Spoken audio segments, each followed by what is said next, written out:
घने जंगल के एक कोने में एक महात्मा अपने शिष्यों को ज्ञान की बातें बता रहे थे। उनकी वाणी इतनी प्रभावशाली थी कि हर कोई मंत्रमुग्ध होकर सुन रहा था। तभी उनके शिष्यों में से एक सबल, जो बहुत ही जिज्ञासु स्वभाव का था, ने हाथ जोड़कर विनम्रता से पूछा, गुरुदेव, मेरे मन में एक प्रश्न बार बार उठ रहा है, क्या मैं आपसे इसे पूछ सकता हूँ? महात्मा ने मुस्कुराते हुए कहा, निसंकोच पूछो वत्स, ज्ञान का द्वार हमेशा खुला रहता है। सबल ने उत्सुकता से कहा, गुरुदेव, मैंने सुना है कि कुत्ते को रोटी खिलाने से मनुष्य को बहुत लाभ होते हैं, लेकिन यह कैसे संभव है? क्या सच में ऐसा कोई रहस्य छिपा है जिससे जीवन सफल और सुखमय हो सकता है? महात्मा ने गहरी सांस ली और बोले, वत्स, ये संसार कर्मों की भूमि है। जो भी शुभ कर्म किए जाते हैं उनका फल अवश्य मिलता है। कुत्ते को एक टुकड़ा रोटी खिलाने से 8 ऐसे अद्भुत लाभ होते हैं जिन्हें यदि कोई मनुष्य समझ ले तो उसके जीवन से दुख सदैव के लिए विदा हो सकते हैं। शिष्यगण अचंभित थे। सभी की आंखों में जिज्ञासा और उत्सुकता झलक रही थी। महात्मा ने अपनी बात आगे बढ़ाई। जब मनुष्य कुत्ते को भोजन देता है तो यह केवल एक सामान्य क्रिया नहीं होती, बल्कि इसके पीछे कई आध्यात्मिक और दैविक रहस्य छिपे होते हैं। यह केवल पेट भरने की बात नहीं है, बल्कि यह मनुष्य के भीतर छिपी करुणा, सेवा और धर्म के मार्ग को सशक्त करता है। तभी महात्मा ने एक कथा सुनाने का निश्चय किया और कहना शुरू किया। एक समय की बात है, एक छोटा सा गांव था जहां लोग अपने अपने काम में व्यस्त रहते थे। लेकिन उस गांव में एक भूखा, दुर्बल और असहाय कुत्ता भटकता फिरता था। उसकी आंखों में गहरी उदासी थी। वह हर घर के दरवाजे पर जाता, लोगों की तरफ उम्मीद भरी नजरों से देखता, लेकिन किसी को उस पर दया नहीं आती। उसकी हड्डियां दिखने लगी थी और वह धीरे धीरे अपनी अंतिम सांसों की ओर बढ़ रहा था। इतना कहते ही महात्मा थोड़ी देर के लिए रुके। शिष्यों की आंखों में अब बेचैनी और अधीरता थी। वे जानना चाहते थे कि उस कुत्ते के साथ आगे क्या हुआ। महात्मा ने आगे कहा, परंतु भाग्य को कुछ और ही मंजूर था। एक दिन वह कुत्ता गांव से दूर एक पुराने आश्रम के पास पहुंचा, जहां एक आर्षि तपस्या में लीन थे। भूख से व्याकुल कुत्ते ने कांपती आवाज में आर्षि से कहा, हे मुनिवर, मैं बहुत भूखा हूँ। मैं कई दिनों से भटक रहा हूँ, परंतु किसी ने भी मुझ पर दया नहीं की। क्या आप मुझे एक टुकड़ा रोटी देंगे ताकि मेरी भूख शांत हो सके? ऋषि ने अपनी आंखें खोली और उस दुर्बल कुत्ते को देखा। कुछ क्षणों के लिए वे स्थिर हो गए, मानो वे किसी गूढ़ रहस्य को समझ रहे हों। उन्होंने धीरे से पूछा, वत्स, क्या सच में तुम्हें इस पूरे गांव में एक टुकड़ा रोटी भी नहीं मिली? इतना सुनते ही शिष्यों के मन में कई प्रश्न उठने लगे। आखिर इस कहानी का क्या रहस्य था? आर्षि ने ऐसा क्यों कहा और उस भूखे कुत्ते के साथ आगे क्या हुआ? महात्मा ने जानबूझकर अपनी कथा को वहीं रोक दिया, जिससे शिष्यों की जिज्ञासा और अधिक बढ़ गई। वे अब बेसब्री से आगे की कथा सुनने के लिए आतुर थे। महात्मा ने आर्षि की ओर देखा, फिर उस कुत्ते की करुणामयी आंखों में झांका। कुत्ता कांपती आवाज में बोला, हे मुनिवर, मैं अपनी व्यथा सुनाने आया हूँ। इस संसार में हमारा कोई घर नहीं, कोई ठिकाना नहीं। हम ना मेहनत करके कमा सकते हैं, ना ही वस्त्र पहनकर ठंड गर्मी से बच सकते हैं। हम दिन रात भटकते रहते हैं, किसी के द्वार से रोटी की आस लगाते हैं, परंतु हमें तिरस्कार ही मिलता है। महात्मा ने गहरी सांस ली। उनकी आंखों में संवेदना झलकने लगी। कुत्ता आगे बोला, हे मुनिवर, हम आपकी तरह अनुशासन नहीं जानते, न हमें आपकी तरह बोलने का ज्ञान है, परंतु हम भी आपकी तरह भूख से तड़पते हैं, चोट लगने पर दर्द महसूस करते हैं और हताशा में रोते भी हैं। बस यही 3 बातें हैं जो हमें आपसे जोड़ती हैं, परंतु हम पर कोई दया नहीं दिखाता, उल्टा हमें सताया जाता है। क्या हमारा जीवन इतना तुच्छ है? क्या हमें भी जीने का अधिकार नहीं? शिष्यों की आंखों में आश्चर्य था। उनकी सांसें तेज हो गईं। कुत्ते की बातें सुनकर जैसे वे किसी नए रहस्य से परिचित हो रहे थे। कुत्ते ने अपनी व्यथा आगे बढ़ाई। जब हमारा जन्म होता है तब हमारी आंखें और कान बंद होते हैं। हमें नहीं पता कि हमारे जन्म पर भी कोई उत्सव मनाता है या नहीं। जैसे आपके जन्म पर होता है। हम जब पहली बार दुनिया देखते हैं तो किसी आलीशान महल में नहीं, बल्कि गंदगी के ढेर में पड़े होते हैं। मैं भी ऐसे ही पैदा हुआ था। मेरी माँ, जिसे आप कुतिया कहते हैं, हमें अपनी छाती से चिपकाए ठंड से बचाने का प्रयास कर रही थी। हम 5 भाई बहन थे, 4 लाल और भूरे रंग के, और मैं अकेला काले रंग का, सबसे छोटा और सबसे कमजोर। महात्मा की कथा धीरे धीरे गहराई पकड़ने लगी। शिष्यों के चेहरे पर चिंता की लकीरें उभर आईं। मेरी माँ हमसे दूर नहीं जाना चाहती थी, लेकिन उसे भोजन की तलाश में जाना पड़ता था। अगर वह खुद भूखी रहती तो हमें दूध कैसे पिलाती? वह दिन भर भटकती, कभी खाना मिल जाता, कभी नहीं, पर वह हमेशा हमारा ध्यान रखती। हम ठंड से कांपते, पर उसकी ममता की गर्मी हमें सुरक्षित रखती थी। महात्मा थोड़ा रुके।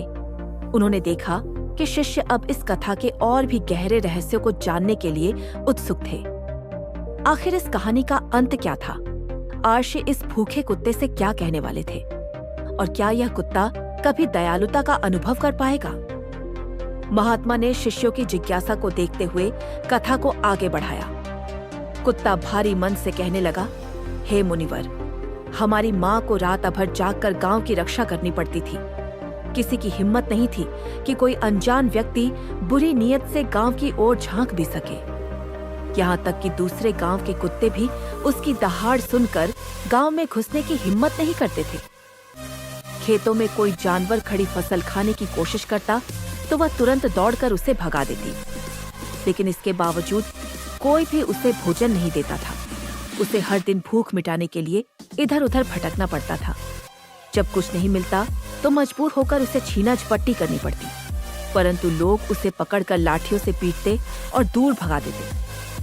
कुत्ता थोड़ा रुका। उसकी आंखों में दर्द की छाया थी। फिर वह बोला, हे मुनिवर, आखिर भूख तो हमें भी आपकी ही तरह लगती है, लेकिन हमारी माँ को सिर्फ अपनी नहीं, बल्कि हम 5 बच्चों की चिंता भी लगी रहती थी। माँ तो माँ होती है, उसे चैन कैसे मिलता? लेकिन गांव वालों के दिल कभी नहीं पसीजे। बेबस होकर वह चुपचाप लोगों के घरों में चोरी छिपे जाती और जो भी खाने को मिलता उठा लेती। अगर पकड़ी जाती तो निर्दयी लोग उसे बेरहमी से पीटते।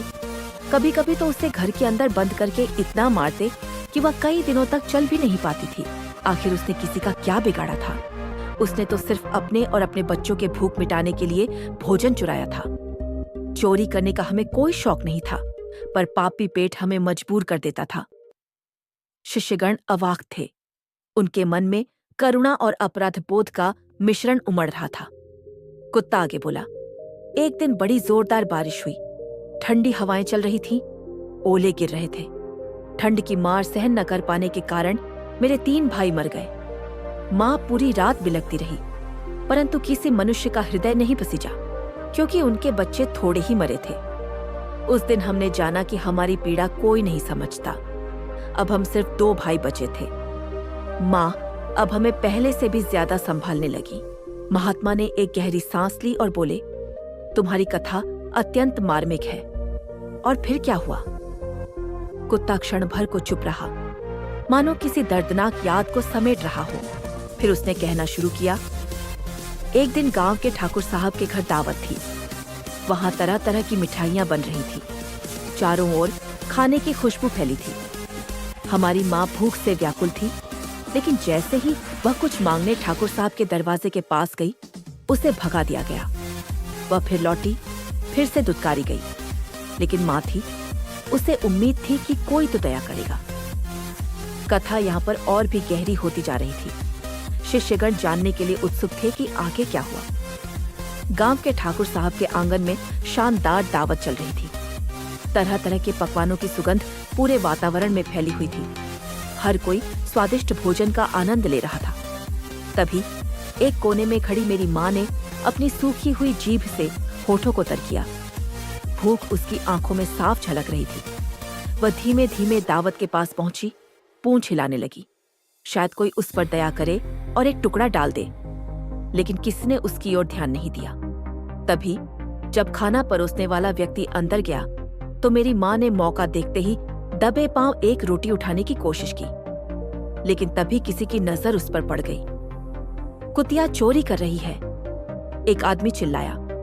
फिर क्या था, चारों ओर हड़कंप मच गया। कुछ लोग लाठी डंडे लेकर दौड़ पड़े।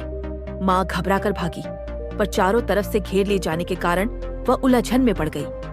आखिरकार उसने वहां बैठे लोगों को लांघकर भागने का प्रयास किया, परंतु उसकी यही गलती उस पर भारी पड़ गई। जैसे ही वह वहां से निकली, पूरा माहौल गर्मा गया। भोजन कर रहे लोग गुस्से से खड़े हो गए और शोर मचाने लगे। भोजन अपवित्र हो गया, अब इसे कैसे खाया जाए? ठाकुर साहब माथा पकड़कर बैठ गए। कुछ लोग तर्क करने लगे, अरे कुतिया ने सिर्फ लांघा है, कोई खाने में मुंह तो नहीं मारा। लेकिन बड़े घरों के लोगों ने इस तर्क को नकार दिया। भोजन अब अशुद्ध हो गया है, इसे गरीबों में बांट दो, ये फैसला सुनाया गया। माँ को पहली बार इतना भरपेट खाना मिला। शायद जीवन में पहली बार उसने इतना सुख महसूस किया था, लेकिन ये सुख उसके लिए काल बन गया। जैसे ही वह वहीं आराम से बैठी, ठाकुर साहब क्रोधित होकर लाठी लिए आ गए और बिना कुछ सोचे समझे उस पर प्रहार करने लगे। माँ दर्द से चीख उठी। उसकी करुण पुकार पूरे गांव में गूंज रही थी, लेकिन कोई उसकी सहायता के लिए आगे नहीं आया। अंततः कुछ लोगों ने ठाकुर को रोकते हुए कहा, छोड़ दो ठाकुर साहब, ये तो एक जानवर है, इसे क्या पता नियम कानून। ठाकुर साहब ने अनमने मन से लाठी छोड़ दी। माँ बुरी तरह से घायल हो गई थी, लेकिन भूख का दर्द इतना बड़ा था कि अगले ही दिन वह फिर भोजन की तलाश में निकली। गांव के बाहर एक ब्राह्मण भोजन बना रहा था। उसने अपना आटा एक किनारे रखा और पानी लेने चला गया। माँ वहां पहुंची और आटे को देखते ही उसका कलेजा कांप उठा। पेट की ज्वाला शांत करने के लिए उसने थोड़ा आटा खाने की कोशिश की, लेकिन ब्राह्मण ने दूर से यह देख लिया और रोने लगा, हे भगवान, यह दुष्ट कुतिया मेरे भोजन को भी अपवित्र कर गई। लोगों ने उसे उकसाया, अरे ब्राह्मण देवता, ये वही कुतिया है जिसने कल ठाकुर साहब की दावत खराब की थी। गुस्से में आकर ब्राह्मण ने लाठी उठाई और माँ पर बरसाने लगा। माँ कुछ भी नहीं समझ पाई। क्या इंसान इतना निर्दयी हो सकता है? क्या भूख अपराध बन चुकी थी? उसकी आंखों में आंसू थे, पर उसे बचाने कोई नहीं आया। वह महीनों तक लड़खड़ाते हुए घूमती रही। घावों से भरा उसका शरीर धीरे धीरे कमजोर पड़ रहा था। एक दिन माँ बहुत थक गई थी। शरीर में अब और दर्द सहने की ताकत नहीं थी। वह एक पेड़ के नीचे जा लेटी। उसकी आंखें धीरे धीरे बंद हो रही थीं। उसने अपनी पूरी जिंदगी इंसानों के लिए जी थी, लेकिन बदले में उसे क्या मिला? लाठियां, अपमान और भूख। और फिर गांव के मंदिर के पुजारी ने उसे देखा।